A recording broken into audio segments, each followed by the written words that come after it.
It's not how much money you make, but how much money you keep, how hard it works for you, and how many generations you keep it for.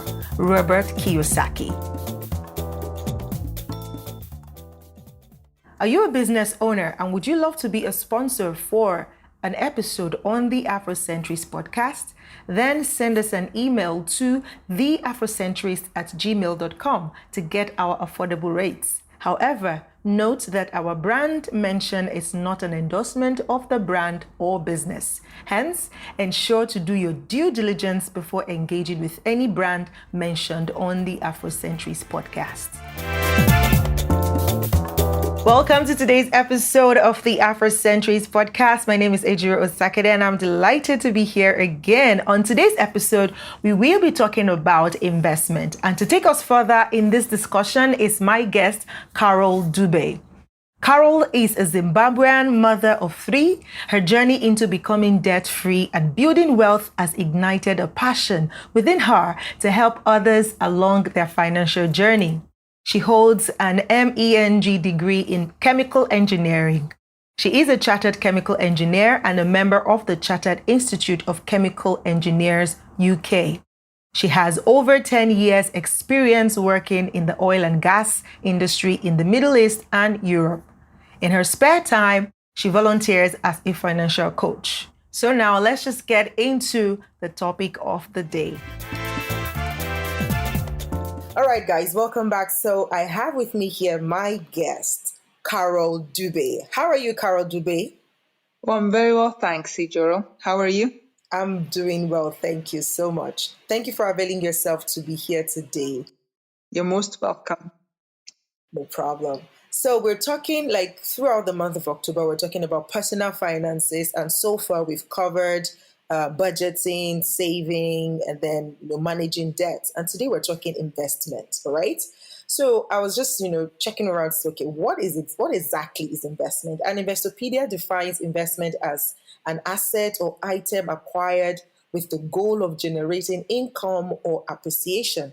An investment always concerns the outlay of some asset today, that is time, money, or effort, in hopes of a greater payoff in the future than what was originally put in. So my first question to you is, to what extent must this payoff be to make an investment a good one? Just to take you back a little bit. So when you think about what makes a good investment, you need to look at, firstly, what suits you and what kind of investments are available to achieve the goal that you have. So what I mean is, when you have money, you can choose to do a lot of things with it. You can loan it to your friends, you can give it to the bank. There's things like schemes available, crowdfunding and stock market. And you need to check all those things and see which one you think is going to be the best to get your money back from. So when it comes to, this is the best investment that you can get. It's all about taking the time to research the investment that you're getting into. Looking at the trends, it has expected returns for that investment, because every investment is different. And it also depends on your ability to take risk. The only downside is the higher the risk that you're going to take, the higher the return. But the downside of that is there's high chances that you could lose all your money. So when you're looking at investments, really research. Don't just give your money away without knowing where it's going. You've worked too hard to earn that money. So I'd say research the investment that you're getting into, research the trends and the expected returns for that investment. Some investments have higher risk than others. However, the higher the risk, the higher the return. The downside is that there's more chance of you losing your money. So you really need to be careful and beware before you kind of get into high risk investments. Whatever you decide to select, it's all about research. I'm a big fan of research. Take your time. Don't give your money away just like that. Know where it's going. You've worked very hard to earn that money. If you're not sure about it, don't do it. Take your time, learn about it, and then invest. If I hear you clearly, I hear you say that investment, there is no one size fit or one answer fit all for investment. The fact that this investment type worked for person A even though the person is your friend, does not necessarily mean it might work for you. Am I correct? Yes, exactly. The most important thing is look at how much money you have to invest and what's available for what you have. And then look at the trends for different types of investment. For example, if you decide to do, let's say, real estate, a lot of people like real estate. So you're buying a house and renting it out and you earn money. I've seen some people guide, let's say, 10% return on rentals for real estate. This depends a lot on how much, for example, a lot of people do real estate, which is great. You get an asset and you get a monthly rental return from it. Numbers I've seen for real estate are about 10% return. So your rental versus how much you bought the property for. And this has a lot to do with how much you bought the property for in the first place. You need to get that property at a very cheap price for the area so that you can maximize the rental return that you get on it. And also the good thing about real estate is as time goes on, the cash value of the house or the flat will also gain as you go. Appreciate. Yes. And then Fantastic. for people who are willing to get into the stock market, general numbers I've seen are about 10 to 11%, which is based on what, I don't know if you know about the S&P 500, which is a good benchmark. So if you're looking for investment in stock market, you're looking for funds that will give you more than 11% to make them good in that area. Oh, per annum, yeah? Yes. I think I would, most people recommend 10, 20 years. Oh, the 10 to 11% is over a period of 10 to 20 years? Yes. Oh, wow. Okay. It's a long-term investment. We're not looking at 1 year thing. This is not 1 year turnaround. I mean, 1 year turnarounds are available for high-risk investments. So like you were saying that the stock investment, like it's a long-term investment, right? So that means when you want high returns, the higher returns is tied to higher risk of investment, right? Yes. If I understand it, okay, So, fantastic. I mean, all right. this S&P 500 I'm talking about, it is an index of the best performing 500 companies in America. So they on average since this market has been going on in 1926, right? They have averaged between 10 to 11% per year growth. But this is an average, remember. So some years are good, some years are bad. So that's why you need to leave it there for a long time for you to get your returns. Oh, I see. That means you have to start early too. Exactly, yes. Time is your friend. Time is your friend. If you're young, start today. If you're old, start today. Well, so if you're not the one to enjoy it, you have your next of kin, right? True, very true. All right. So, what are some misconceptions about investment, that leads people to making bad investment decisions? It's those the get rich quick schemes. So those people Tell that me promise about you, it. give me $100, I'll make it into I'll flip 10,000. it. If the guy can make $100 into 10,000, why is he not doing it himself? Why does he need your Why does it $100? need? Your Wow. $100. So if it's too good to be true, then it usually is too good to be true. But is that always the rule? Like, are there no exceptions when it feels like it's too good to be true? I say this because I've heard of somebody who, at the time he got into real estate business, it was just somebody who had a land in a particular location and has had this land for so long, but he was not in that locality again. So he left that locality for a long time and just wanted to sell off those properties. Now, at that time, he wanted to sell it off. He didn't really look around or research to know what the pricing for that area was as at the time he was ready to sell. So he still sold based on the price he got it, right? He just made his own profit on it. But unknown to him was that season, that area had appreciated a lot. So for the real estate guy who bought those lands off him, and sold at the current rates, it felt like it was too good to be true. So is this you understand, you get what I'm saying, right? It felt like, wow, are you serious? This person is like throwing this land away, right? But that Mm-hmm. was the beginning of this other person's real estate business. So would you say Mm-hmm. that it is always an exception, or it is always a rule that when it's too good to be true, then run away from it? Or, I mean, could there just be some exceptions sometimes? Do your research. That's what I would always recommend. So if this guy, I'm sure he'd had to check the papers for this land, make sure it was genuine and all those sort of things before he actually purchased it. So, I mean, those deals are available. Like, for example, if you stick to real estate, deals are available. There's times when people sell properties in crisis and the Yeah, prices is much cheaper distress. than normal. So those deals are available, but it just doesn't mean that if you see something that's very cheap, you just immediately buy without opening your eyes. Yeah, so I mean, they're available. Good deals are available, but just don't walk in there blindly. I Yeah, see. don't be Fantastic. blind. Don't be blind. And don't let the fact that it feels like, oh my God, it's too good to be true, just jump on it. You might Exactly. get burnt. Yeah, yeah. Take some time, take a deep breath, sleep over it, and really think about it. Yeah. Never be in a hurry to invest. Is that it? Yes, yes, yes.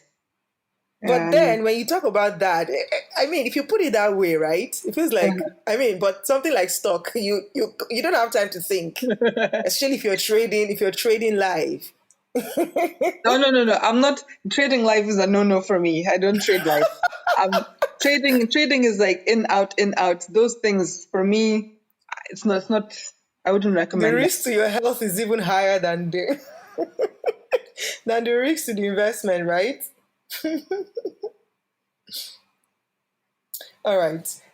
So I'll just ask this, and before we round it off, like with the effect of the pandemic, hitting many unexpectedly, what are some good personal investment decisions that people should start taking, or at least consider, considering the fact that the economies are like really, really wavy right now. What sort of investment, or what sort of investment area should people start looking at on a personal level, right? All Before right. you think about investment, take some time to get your personal finances in order and keep them in order. So what I mean is get yourself out of debt, have an emergency fund, and then start investing. You don't want those things to come and steal your investment. But if you have cash already and you're ready to go for it, everything's on sale. This current climate, a lot of people are selling things, so you can get very good deals. Have a look at the stock market and real estate, and be intentional and have a reason why your investment and have a goal. I think the bottom line is having a goal. There's no point in just aiming. I've been waiting for that one for so long. Because that is one recurring factor all through this series. Hmm. Everybody who has come on this program within this period has spoken about having a goal. Whether you want to set a budget, whether you want to save, whether you want to manage your debts, and now whether you want to invest, you've got to have a goal. Exactly. 100% agree. And I see that you also offer financial coaching for people. You volunteer as a financial coach. Like if anybody wanted to reach out to you, do you have opportunities to meet with people? Do you meet with clients one on one, or how does that work? I'll give you my personal email address. If anybody wants to have a chat, I'm quite happy to share all I have and hopefully get you going on this journey. The other thing I forgot to mention is that investments don't have to be complicated. There's a lot of people out there. Warren Buffett, please Google him. Jim Bugahead, please Google him. Andrew Hallam, Google those people and have a look.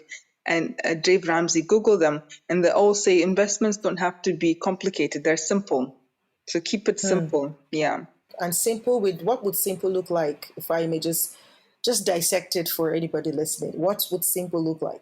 Okay, I've got something from Warren Buffett and and even Andrew Hallam's something similar. They talk about couch potato investment. So this is 90% in the stock market. Warren Buffett says if you can't pick anything in the stock market, just pick the S&P 500 fund. 90%, and then 10% cash in short-term government bonds. That's very simple. Only two things you're looking at. Obviously, the complication is you have to set up an account so that you can buy these funds. Okay. But simple was just picking the easiest one to manage, right? Yeah, you don't have to. Once you buy them, they'll just grow. You don't have to manage. You put your money in So there. you don't have to do anything. Just put your money in there and just go relax. Yes. And then after a year, but you have to be willing to leave it for a long time. So I'm saying for those type of investment, it means that you just invest your money in them and you just let it go. Like you leave it for a while. Yes, we're talking about 10 to 20 years. Remember, when you're in the stock market and buying things like mutual funds, you are buying a slice of a company. There's no way you're going to own a company for 3 weeks and then sell it. I like that. So if you're buying something from the S&P 500, the top 500 companies in America, you're not going to buy them for a month and then leave it, or in and out and buying. You buy it, then you keep it and let it grow, and then you can cash it after some time. At least 10 years. That's the recommended amount of time. Okay. So guys, you've heard it. Go find out what the S&P 500, is about and see how you can plug in to that, especially on the personal notes, in investing personally. After you must have put your financial, situations together, ensure that you have a budget, ensure you're saving, ensure that you do not have any debts, or if you do, ensure that your debts are being taken care of. And then the excesses that you have now, start thinking of how to multiply them by investing. And Carol here has mentioned that you can invest in the S&P 500, which is easy to manage. It's not that complicated, maybe not easy, but simple. That's the word she used. So I hope that you've been able to learn a thing or two about investments today. If you have any questions or you have any contributions, please send us an email to theafrocentrist@gmail.com. And also Carol has volunteered to give us her personal email address so that if you need to ask her some personal questions regarding investment, she's willing to give you some time to look through it with you and advise you accordingly. So thank you for being with us again today. Until next week when we come your way again, do remain amazing. Thank you, Carol, for being here today. You're welcome. Thank you, guys. Bye. Now to the current affairs segment. The Central Bank of Kenya, CBK, on Wednesday, 20th October, opened an ultra-modern cash clearing unit in Kisii to cater to financial needs of the wider Nyanza and Kisii region. Read more about this on kenyanwallstreet.com. According to the research data analyzed and published by stockapps.com, Alibaba stock, also known as Baba stock, has grown 81.70% over the 12-month period ended October 19, 2020. Also, its shares price has an impressive year-to-date performance of 44.89%. A report from Macro Trends reveals that the e-commerce giant posted a higher net income to stockholders margin than Amazon in 2019. While Amazon's margin was 4.1%, Alibaba's margin was 34.87%. Find out more on middleeastbusiness.org. All right, that will be all that we can take today. Until I come your way again next week, think investment. Bye-bye.